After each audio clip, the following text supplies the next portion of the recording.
Hi, I'm Ryan Payne with Garage Gurus, and today I have a tech tip for you on using a thermal imager to locate misfires.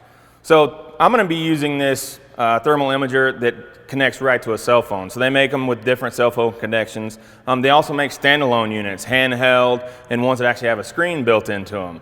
This is the one that I find convenient, really small, comes with a nice case, keep it protected, but can fit down in tight spots as well. So our vehicle here has a misfire, and in this instance, one of my colleagues has our scan tool.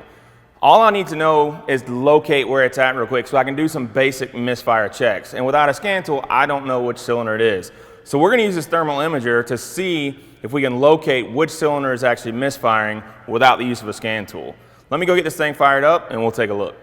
So we have our vehicle fired up, and I've got my tool connected to my camera, or to my phone, excuse me. Let's get under here and see what we can find.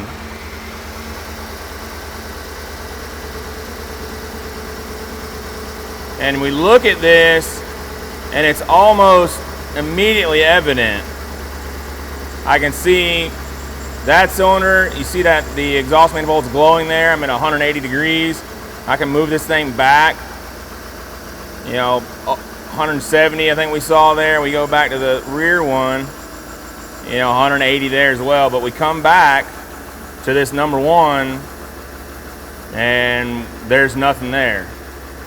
So really quickly we identified which cylinder on this one is misfiring.